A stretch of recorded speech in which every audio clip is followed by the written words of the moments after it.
মুহররম শব্দের অর্থই হলো সম্মানিত। সহজ করে বলতে চাইলে বলতে পারি রমজানের পরে সবচেয়ে শ্রেষ্ঠ মাস হলো এই মুহররম মাস।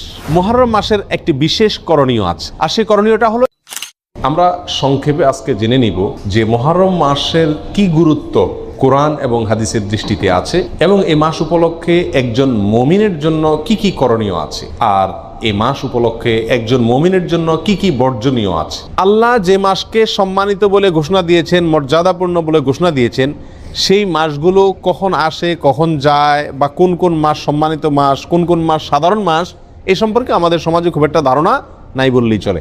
আমরা এখানে যারা আছি আমরাও বেশিরভাগ লোক জানি না কোনটা সম্মানিত মাস আর কোনটা সাধারণ মাস, ঠিক না ভাই? ঠিক। অথচ কোরআনে কারিমে আল্লাহ সুবহানাহু ওয়া তাআলা এই সম্মানিত মাস সম্পর্কে বেশ কয়েকটি আয়াতে বিস্তারিত বিবরণ উল্লেখ করেছেন। নবী সাল্লাল্লাহু আলাইহি সাল্লাম একাধিক হাদিসে এ বিষয়ে আলোচনা করেছেন। প্রিয় ভাইরা, অতএব যে মাসটি এখন চলছে মুহররম মাস, এই মাসটিতে অন্তত আমরা এই কথা বারবার চিন্তায় আনার চেষ্টা করি, মাথায় আনার চেষ্টা করি, মনে করার চেষ্টা করি যে যেই মাসটি শুরু হয়েছে 30 দিন পর্যন্ত এই মাসটি আল্লাহ সুবহানাহু ওয়া তাআলা 4টি মাসকে বিশেষ সম্মানিত মাস বলেছেন, তার ভিতরে অন্যতম সেরা সম্মানিত মাস এটি। মুহররম শব্দের অর্থই হলো সম্মানিত। সম্মানিত 4টি মাস মুখস্থ করে নিব: জিলকদ, জিলহজ, মুহররম, আর 4 নম্বর হলো রজব, রমজান মাসের আগের মাস। অতএব মুহররম মাসটি এই 4টি সম্মানিত মাসের মধ্যে আবার সবচেয়ে বেশি সম্মানিত মাস, সবচেয়ে বেশি মর্যাদাপূর্ণ মাস। আমরা আরো সহজ করে বলতে চাইলে বলতে পারি রমজানের পরে সবচেয়ে শ্রেষ্ঠ মাস হলো এই মুহররম মাস। সম্মানিত মাসের করণীয় কি? সবচেয়ে বড় কথা হলো সম্মানিত মাসের সম্মান দেওয়া। সম্মানিত মাসের কি দেওয়া? সম্মানী মানুষকে যেরকম সম্মান দিতে হয়, আল্লাহ যেহেতু এই মাসকে সম্মানিত ঘোষণা করে দিয়েছেন, অতএব এই মাসকে সম্মান দেওয়া। এই মাসকে সম্মান আমরা কিভাবে দেব? নেক কাজ, ভালো কাজ, পাঁচ ওয়াক্ত সালাত ইত্যাদি, এগুলোকে সময় মতো আদায় করব। অন্য মাসে যদি একটু গাফলতি করি, এই মাসে গাফলতি করব না। এই কথা মাথায় রেখে যে এটা সাধারণ মাস না, এটা কি মাস? সম্মানিত মাস। মুহররম মাসের একটি বিশেষ করণীয় আছে, আর সেই করণীয়টা হলো এই মাসে বেশি বেশি নফল রোজা রাখা, নফল সিয়াম রাখা। নবী সাল্লাল্লাহু আলাইহি সাল্লাম সহিহ মুসলিমের হাদিসে আসছে, তিনি ইরশাদ করেছেন, আফদালুস সিয়ামি বা'দা রমাদান শাহরুল্লাহিল মুহররম।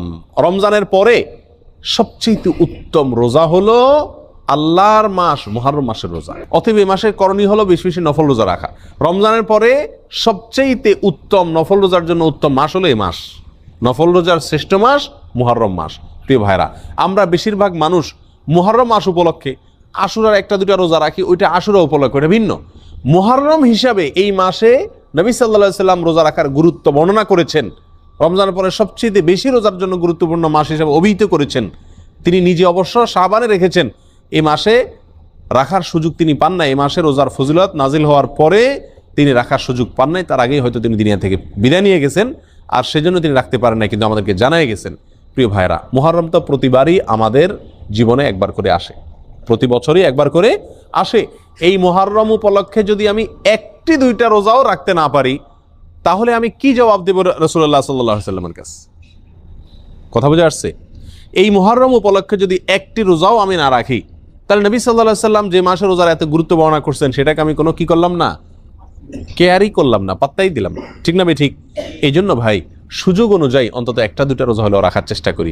নিজে যদি রাখতে না পারি, নিজের বন্ধু বান্ধব, পরিবার যারা রাখার মতো সুযোগ আছে, ডিউটির চাপ নাই, কষ্টের ডিউটি নাই, তাদেরকে অন্তত উৎসাহিত করি, এবং নিজে মাথায় রাখি, নিয়ত রাখি, আল্লাহ যখনই তৌফিক দিবেন মুহররম মাস উপলক্ষে এই মাসে নফল রোজা রাখার গুরুত্ব রয়েছে, সেই জন্য অন্তত 1-2টা রোজা হলেও রাখার চেষ্টা করি। রাখবো তো ইনশাআল্লাহ। আল্লাহ তাআলা আমাদের সকলকে তৌফিক দান করেন।